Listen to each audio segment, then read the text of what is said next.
Hello, guys. So today we are going to do the topic of facial pain. Facial pain is a very common presentation in clinical practice. And to approach this systematically, we are going to start with the diagnostic model, which helps us think in a structured and exam focused way. So in this video, we are going to do differential diagnosis, red flags, what are the referral points, and individual causes of facial pain in a little bit detail. Now, starting with diagnostic model is actually helps us to diagnose the condition, to make a diagnosis, keeping in mind the serious disorders, what can be the common diagnosis, and so that we do not miss any diagnosis or any condition. So, starting with probable diagnosis, we have the most common cause of facial pain, that is dental pain. And dental pain can be due to dental caries, dental abscess, or fractured tooth. And then we have sinusitis. And if the patient has flu-like symptoms and he has pain, facial pain, we can suspect sinusitis. Then we have temporomandibular joint dysfunction. These are the common disorders that instantly come to our mind when the patient comes to you with facial pain. Then there are some serious disorders which we should never miss. These can be keeping in mind the red flags and other signs and symptoms. We can have the cardiovascular system. The serious disorder that can cause facial pain can be myocardial ischemia and cavernous sinus aneurysm of cavernous sinus, intracranial aneurysm, and posterior intracerebral artery ischemia. So these are the serious disorders. Then we have neoplasia in cancers.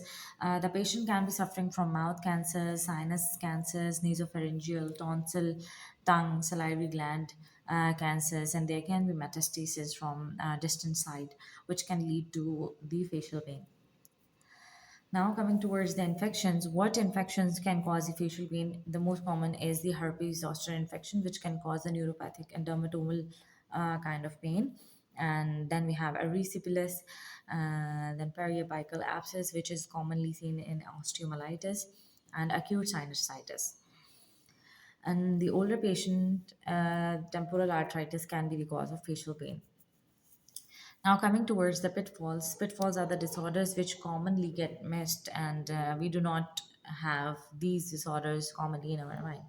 This can be TMJ dysfunction. TMJ dysfunction is a common disorder but is often get missed. Temporomandibular joint dysfunction. Migraine variants, atypical facial pain, eye disorders like glaucoma, iritis, and optic neuritis, chronic dental neuralgia, the conditions of salivary gland like infections, mumps, calculus, obstruction, and cancer. These can be the cause of facial pain. Then we have acute glaucoma. If the patient have decreasing vision and he has the facial pain, headache, we can say that we can suspect the acute glaucoma. Then we have a trigeminal neuralgia, which is a very severe form of facial pain. In seven masquerades are the conditions which comprise of many, for example, if the patient has diabetes, many disorders and many conditions, many pains and many presentations can come under the heading of diabetes, likewise depression.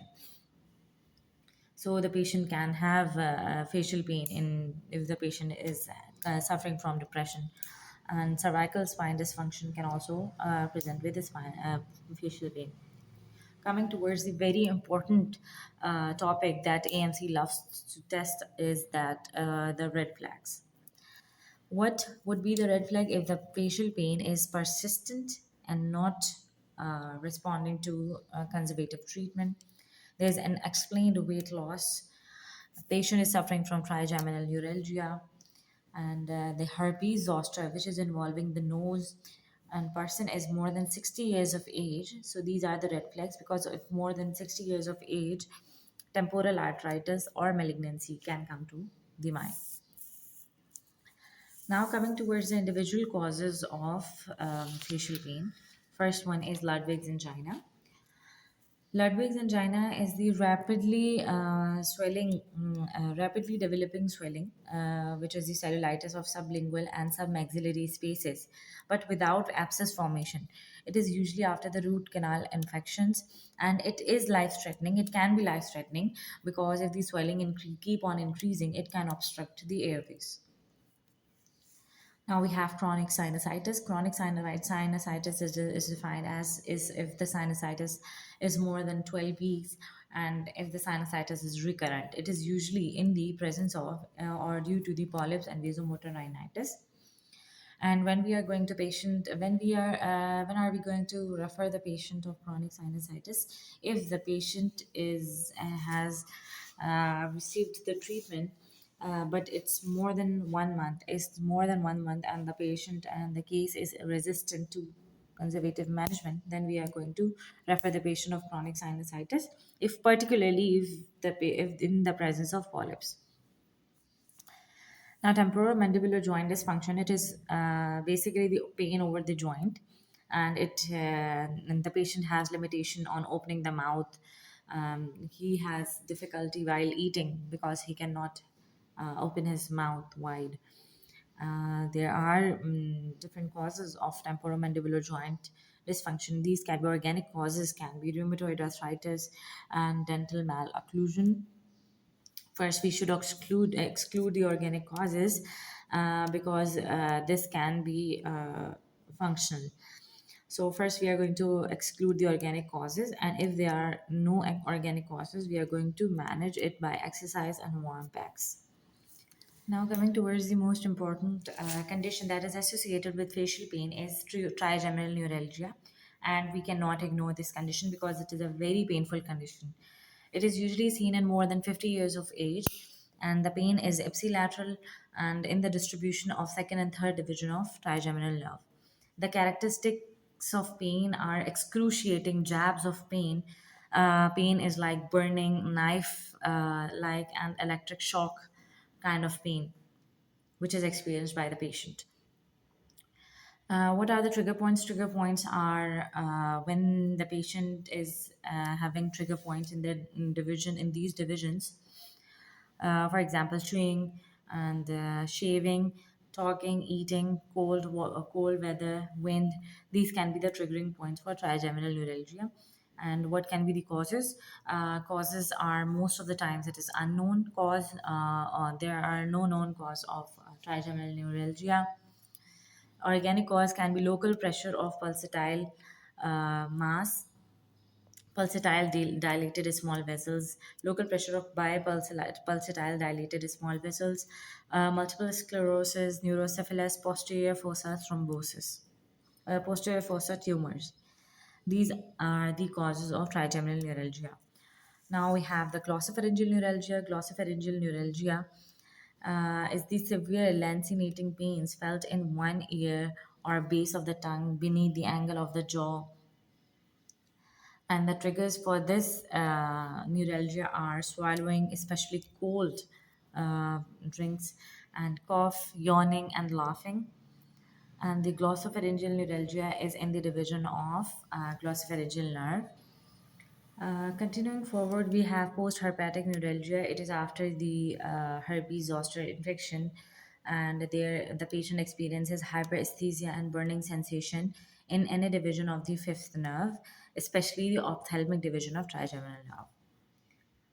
Atypical facial pain is actually the women can complain of diffuse pain in the cheeks, but without organic cause. The pain is actually kind of deep seated, boring, severe, continuous, but it is not lancinating like the pain of neuralgias.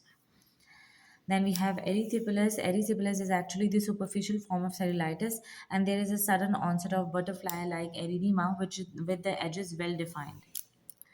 Underlying sinuses or dental infection should be investigated because these can be the cause of erysipelas, and the bacteria can be transferred from there.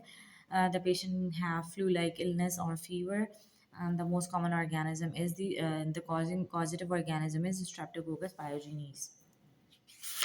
Now, coming towards the most important part, AMC loves to test is that when we are going to refer the patient. If the patient is having the severe trigeminal or glossopharyngeal neuralgia, the pain is unusual with the suspicion of malignancy. The pain is continuing of uncertain cause, and the diagnosis is uncertain. There are positive neurological signs, and there are indications of surgery like failure of medical treatment, anatomical deformity, polyps, uncontrolled sinus pain, and there is dental root infection or dental disorders. So these are the referral points, and I hope I have covered all the important points for facial pain that have to be covered from John Murtagh. Thank you.